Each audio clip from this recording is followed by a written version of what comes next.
저번 주 경기 중에 제일 제가 긍정적이었던 부분은 이 부분입니다. 이렇게 낮은 지역에서 가뜩이나 지금 이 센터백 라인들이 빌드업에 익숙하지 않은데 이런 위치에서 공을 툭툭 받아냈을 때 여기서 비수마가 공을 받아냈을 때 우리는 상당히 불안함을 많이 느꼈어요. 근데 이날은 그나마 다행히도 이렇게 로얄이 벤탄쿠르한테 패스를 주는 장면들이 몇 장면 나왔는데 이럴 때마다 본머스의 이 수비 선수들이 압박을 상당히 프레싱을 강하게 잘 쳤습니다. 근데 이럴 때 벤탄쿠르가 공을 잡지 않고 그냥 한 번에 이 스페이스를 넘겨버린다. 그래서 여기서 비수마가 보여줄 수 있는 그런 드리블 능력, 그런 것도 물론 긍정적일 수 있겠지만 벤탄쿠르가 이 압박을 풀어나오는 이 심플한 능력이 저는 너무나도 상대 압박으로부터 자유로워질 수 있다. 그리고 템포가 더 빨라진다.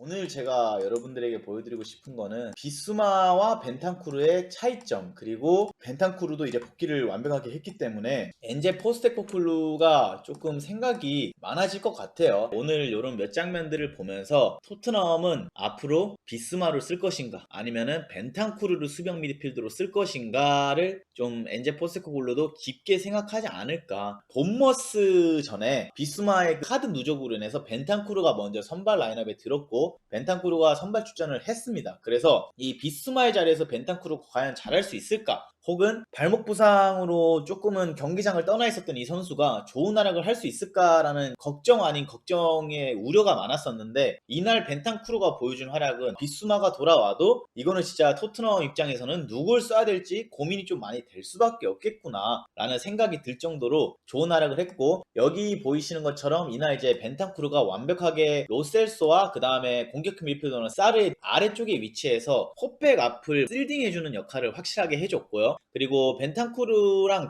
비수마의 뭔가 차이점 혹은 벤탄쿠르의 장점 중 하나라고 볼 수 있는 이 피지컬을 이용해서 정말 심플하게 축구를 하는 모습을 볼 수가 있습니다. 벤탄쿠르는 원래 전문 수비형 미드필더 출신은 아닙니다. 그런데 이제 이날 수비형 미드필더 출전을 해서 완전하게 이런 크로스 장면, 이럴 때마다 벤탄쿠르가 이 안쪽에서 수비 라인을 보호해주는 역할을 또 완벽하게 하는 모습을 우리가 볼 수가 있었고요. 이제 이게 벤탄쿠르랑 비스마의 저는 가장 큰 차이점 중 하나라고 생각을 해요. 우도기가 지금 측면 지역에서 공을 완벽하게 끊어서 앞에 있는 벤탄쿠르한테 공을 연결합니다. 만약에 비스마였다면 여기서 공을 잡고 볼 터치가 은근히 많았을 거예요. 이게 어떻게 보면 쓸데없는 터치일 수도 있고 이 터치를 통해서 위험을 초래할 수 있는 장면들이 나올 수 있는데 벤탄쿠르는 스타일 자체가 원래 심플한 선수다 보니까 이런 곳에서 공을 잡았을 때 원터치 혹은 투터치에 그냥 공을 툭툭 이렇게 나가는 공간에다가 놓아주는 모습을 볼 수가 있죠. 그러다 보니까 이 상대의 이러한 압박에서도 유연히 풀어나갈 수 있는 모습을 볼 수가 있고 드리블을 통해서 위험을 초래할 이유도 크게 없었다. 그래서 여기서도 풀어나오고 난 뒤에 오히려 본인이 빈몸으로 더다시 높은 위치에 올라가서 이 공을 다시 받아내서 공을 전개해주는 역할을 보여주고 있다. 이렇게 보시면 됩니다. 그래서 높은 위치에서 공을 잡은 벤탄쿠르가 시야도 비스마보다 한층 더 좋다고 저는 생각을 하는 게, 여기서 보시면 지금 존슨이 손을 쭉 내밀고 뒷공간에다 킥을 넣어달라 이런 제스처를 취하고 있는데 확실히 벤탄쿠르가 고개를 들어서 존슨의 뛰어나가는 이 동작을 체크를 해줄 수 있는 시야를 가졌다. 물론 비스마도 이런 공간에서 이런 패스들을 넣을 수는 있어요. 근데 벤탄쿠르는 1, 2 혹은 2, 3 안에는 이런 패스들이 나간다. 그래서 상당히 상대가 이렇게 전방 압박을 잘 치고 들어와도 빠른 타이밍에 공을 줘서 상대의 압박으로부터 자유롭다라는 모습을 보여주고요. 그리고 벤탄쿠르가 다시 한번 에메르송 노아르한테 패스를 전달하고 본인은 또 좋은 스페이스에 올라가서 공을 받기 위해 움직이는 모습이 보여지죠. 저번 주 경기 중에 제일 제가 긍정적이었던 부분은 이 부분입니다. 이렇게 낮은 지역에서 가뜩이나 지금 이 센터백 라인들이 빌드업에 익숙하지 않은데 이런 위치에서 공을 툭툭 받아냈을 때 여기서 비수마가 공을 받아냈을 때 우리는 상당히 불안함을 많이 느꼈어요. 근데 이날은 그나마 다행히도 이렇게 로얄이 벤탄쿠르한테 패스를 주는 장면들이 몇 장면 나왔는데 이럴 때마다 본머스의 이 수비 선수들이 압박을 상당히 프레싱을 강하게 잘 쳤습니다. 근데 이럴 때 벤탄쿠르가 공을 잡지 않고 그냥 한 번에 이 스페이스를 넘겨버린다.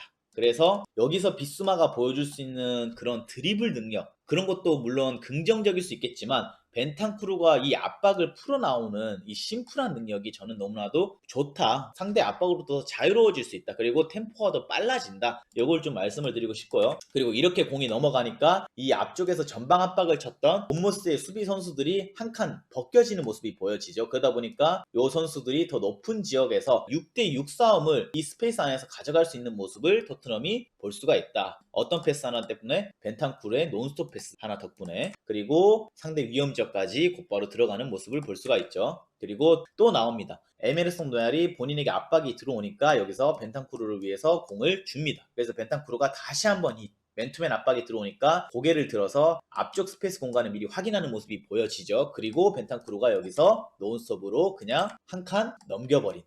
그래서 비수마랑 제일 큰 차이점 중 하나는 항상 벤탄쿠르는 이 낮은 지역에서 심플하게 공을 찰 줄 아는 선수이다. 요걸 좀 말씀을 드리고 싶고요. 그리고 또 다른 장면 중 하나는 벤탄쿠르는 본인이 공을 잡고 고개를 들어서 누군가를 찾고 패스를 하기보다는 본인 발에 공이 들어왔을 때 누군가에게 공을 연결해주고 본인에게 공이 없을 때, 즉 오프 더 볼 상황 때 항상 전방에 빈 공간을 찾는다. 그래서 이게 또 비수마랑 차이점이라고 저는 생각을 합니다. 비수마는 본인에게 공이 들어왔을 때 고개를 들어서 찾는다. 근데 벤탄쿠르는 본인에게 공이 없을 때 전방을 주시하면서 더 좋은 패스를 할 수 있는 사람이 누가 있는지 찾는 모습이 보여진다. 이러다 보니까 당연히 이 생각의 속도가 올라가고 패스 타이밍이 빨라질 수밖에 없다는 걸 말씀을 드리고 싶어요. 그리고 본인이 아까 고개를 들어서 전방이 비어있는 모습이 보여지니까 곧바로 드라이브 스루를 통해서 쭉 전진 드리블을 가져가는 모습을 볼 수가 있죠. 벤탄쿠르가 비수마보다 좋은 거는 딱 그거예요. 생각의 속도가 빨라요. 그래서 생각의 속도가 빠르다는 건 그만큼 공을 쉽게 찰 줄 안다는 거고, 공을 쉽게 찬다는 거는 이 토트넘의 공격 템포가 한층 올라갈 수 있다라는 거죠. 비수마였으면은 여기서 드리블을 치기 전까지 여러 가지 동작들이 나왔을 텐데 벤탄쿠르는 봐놓고 없으니까 공이 들어왔을 때 전진적으로 드리블을 바로 밀어버려요. 그리고 벤탄쿠르가 이런 전진적인 드리블 능력도 상당히 좋아요. 그리고 치고 올라가서 여기서의 수비수 3명을 끌어놓고 본인이 여기서 수비수 3명을 제치려고 하기보다는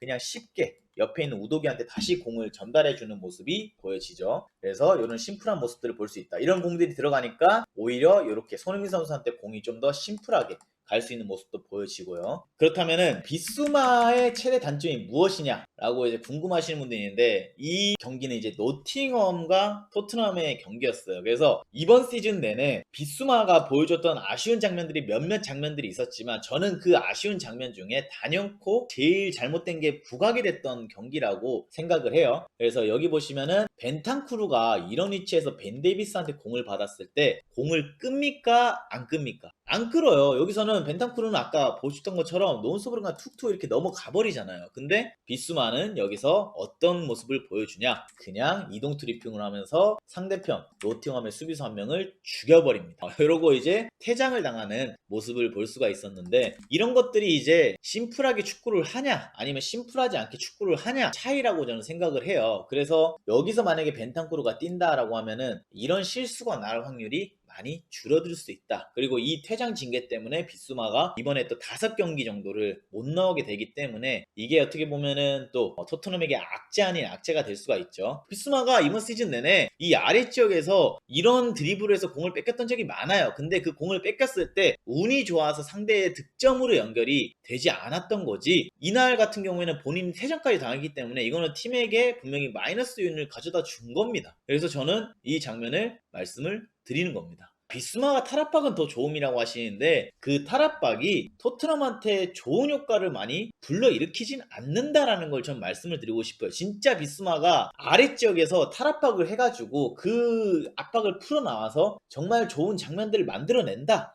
라고 하면 저는 칭찬을 할 거예요. 근데 솔직히 그 탈압박을 통해서 도대체 몇몇 좋은 장면들을 만들어냈냐, 그거는 우리가 좀 생각을 해봐야 되고, 그리고 여기 자료에서 보시면 아시겠지만 벤탄쿠르가 사실상 원래 이 수비형 미드필더를 즐겨보는 선수는 아니에요. 그래서 여기 포지션을 보시면은 이게 이제 벤탄쿠르의 경기 이력입니다. 수많은 자리에서 활동을 했어요. 근데 지금까지 선수 생활을 하면서 벤탄쿠르는 중앙 미드필드에서 169경기를 뛰었고요. 그 다음에 수비형 미드필드에서 81경기를 뛰었어요. 그리고 공격형 미드필드에서 단 6경기를 뛰었습니다. 근데 수비형 미드필더라고 하면은 벤탄쿠르 같은 경우에는 원볼란치 수비형 미드필더에서 뛴 경험은 크게 많이 없는 선수예요. 어떻게 보면 약간 사르 자리에서 많이 뛰었다라고 봐주시면 되고, 그리고 토트넘 와서도 이게 그러니까 수비형 미드필더 뛰긴 했지만 경기 이력을 보시면 호이비에르랑 투볼란치로 경기를 많이 뛰어왔습니다. 근데 호이비에르가 이때 투볼란치라고, 호이비에르가 약간 수비형적으로 많이 뛰어주고 벤탕이 좀 더 높은 위치에서 많이 뛰면서 뭔가 빡투박 느낌을 많이 내줬다. 요거를 우리가 좀 바라볼 수가 있어요. 근데 비스마 같은 경우에도 우리가 뭐라고 할 수는 없는 게, 비스마가 뭐 브라이튼에서 124경기나 뛰었죠. 그래서 여기서 뛴 경기 이력들을 우리가 보면은 얘도 빡투박에서 많이 뛰었던 선수예요. 그러니까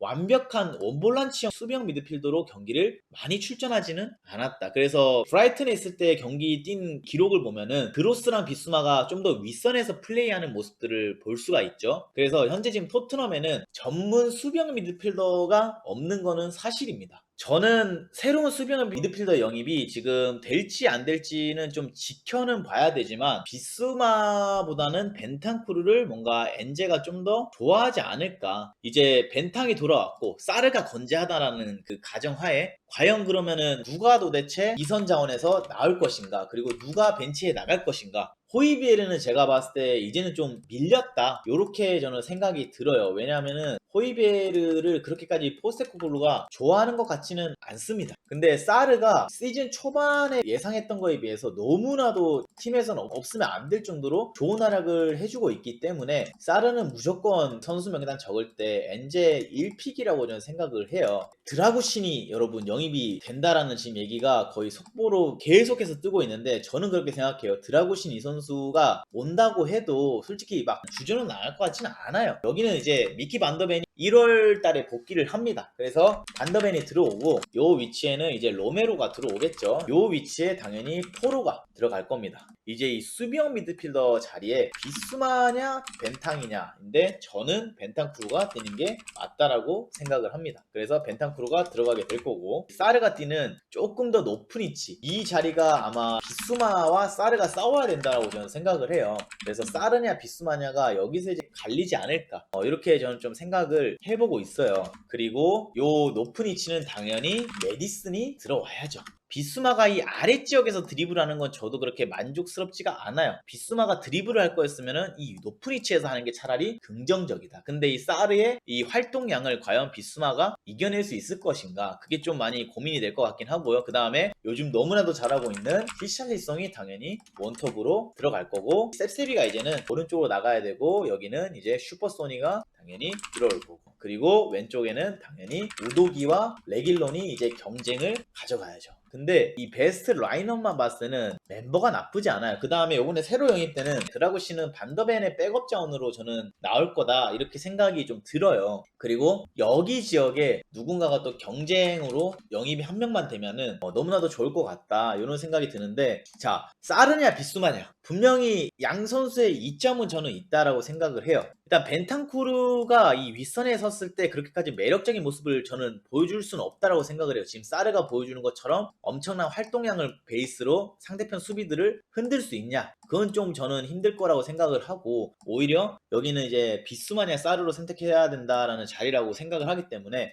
요런 사르가 나왔을 때 장점 중 하나는, 사르는 그냥 상대 하프 스페이스로 미친 듯이 뛰어다닐 수 있는 능력이 있는 선수다. 하지만 비스마가 이 사르의 활동량을 가져갈 수 있냐라고 하면은 저는 그거에 대해서는 의문입니다. 그러면 비스마가 나왔을 때 뭘 잘할 수 있냐? 비스마는 이런 위치에서 공을 사르보다 좀 더 잘 다룰 수 있다. 그리고 상대가 이렇게 압박이 들어왔을 때 이런 높은 위치에서 비스마가 드리블을 통해서 한두 명 정도 제쳐내고 난 뒤라면은 위협적인 장면이 나올 수도 있다. 요걸 좀 말씀을 드리고 싶어요. 요 자리에서 비스마가 흔들다 뺏기는 거는 이 뒤에 수비 선수들이 충분히 있기 때문에 저는 분명히 커버링이 가능하다라고 생각을 해요. 그래서 오히려 사르보다는 이 패싱 능력은 저는 비스마를 높게 평가하고 싶어요. 막 상대 뒷공간을 봐주는 능력, 그 다음에 가끔 번뜩이는 이런 탈압박 능력, 이거는 사르보다 한 수 위라고 생각을 합니다. 그래서 사르가 막 이렇게 띄워주는 거를 비스마가 만약에 조금이라도 흉내를 내주고 거기 플러스 이런 탈압박 능력이 시너지 효과가 이 윗지역에서 나온다라고 하면은 저는 긍정적인 시너지 효과를 좀 가져올 수 있다라고 생각을 하는데, 결국 이 자리는 비스마가 아닌 사르가 먼저 나오는 게 맞다. 사르가 가끔 뭐 부상을 입거나 후반전에 사르를 빼줘야 될 때 더 이상 이 자리에 스킵이 들어가는 게 아니라 이제는 비스마가 이렇게 들어가서 경쟁 체제를 가져가 주면은 팀이 더 단단해질 수 있다. 제가 봤을 때 스킵이랑 호이비에르는 요 선수들이 돌아오게 되면은 3선발, 4선발까지 밀려날 거고 이제는 스킵을 크게 볼 일은 없을 수도 있어요. 그래서 메디슨이 윗지역에서 띄워주고 히샬리송이 여기서 흔들고, 그래서 이제 셉셉이는 여기서 존슨이랑 경쟁을 가져가야 되는 게 저는